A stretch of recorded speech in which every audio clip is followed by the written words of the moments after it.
My name is Carolina. I'm from a country called Colombia, and in Colombia we speak Spanish. I'm gonna read a book with Spanish words, and it's called Mango, Abuela, and Me.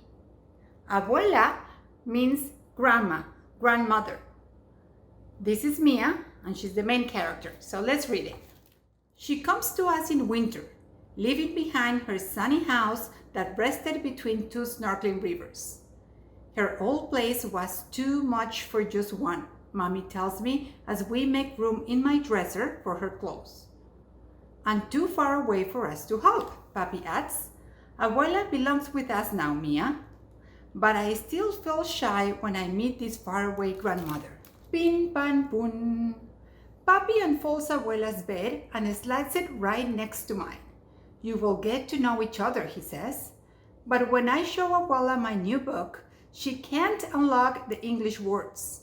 We can only look at the pictures and watch Edmund race on his wheel. Edmund is Mia's hamster. Then, just before we turn out the light, she pulls out two things tucked inside the satin pocket in her suitcase.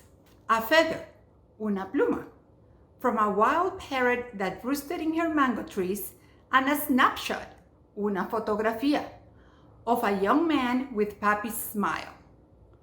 Tu abuelo, she says, climbing into bed. Abuelo means grandfather. Snuggled in my pajamas, I smell flowers in her hair, sugar and cinnamon baked into her skin. That night, I dream of red birds circling in the sky. The rest of winter, while Mommy and Papi are at work, Abuela waits for me to get home from school. Then we bundle up in thick socks and handmade sweaters to walk to the park and toss bread to the sparrows. Mi español, Spanish, is not good enough to tell her the things an abuela should know, like how I am very best in art and how I can run as fast as the boys. And her English is too poquito, very little, to tell me all the stories I want to know about abuelo, grandpa, and the rivers that run right outside the door. With our mouths as empty as our bread baskets, we walk back home and watch TV. Abuela and I can't understand each other, I whisper to Mommy. Things will get better, Mommy says. Remember how it was with Kim? Kim is my best friend at school.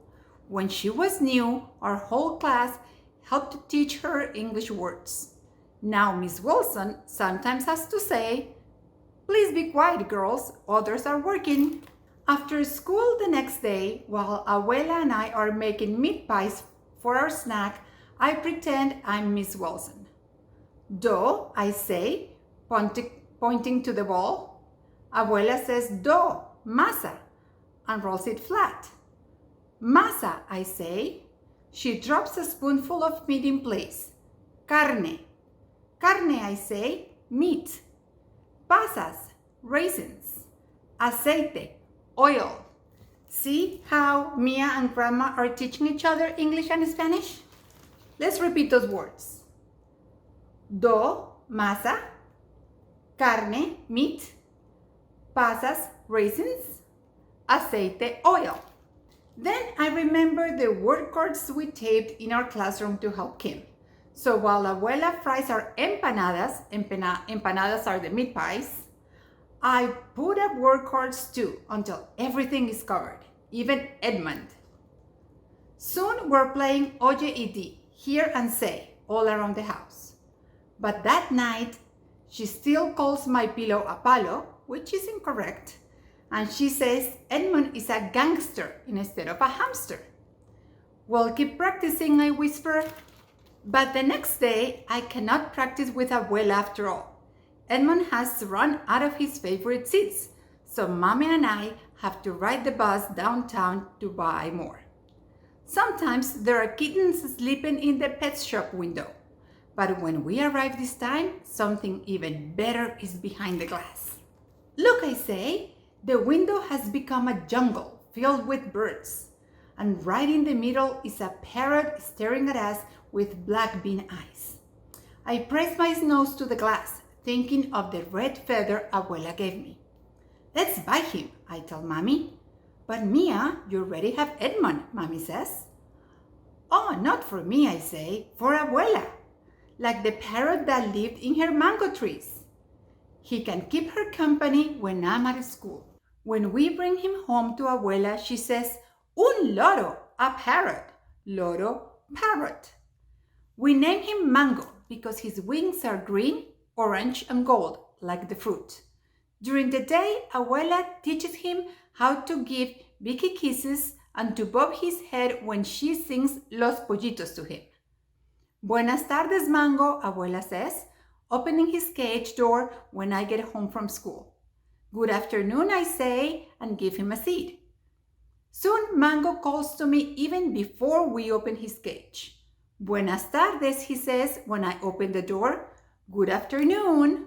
Buenas tardes, good afternoon. Abuela, Mango, and I practice new words every day. Mi español, my Spanish, gets faster, and Abuela and Mango learn the days of the week, all the months of the year, and the names of coins. How did he learn all that? Papi asks when we show him all that Mango can do. Abuela winks at me and gives Mango a piece of banana, peel and all. Practice, she says. Before long, Abuela asked me to show her how to say harder things too, so she can talk with the neighbors who stop by. Has the mailman come? Is it chilly today? Can I get you some cookies and lemonade? Soon, when friends stop by to see Mango's latest tricks, they can understand everything Abuela says. But best of all, now when Abuela and I are laying next to each other in our beds, our mouths are full of things to say.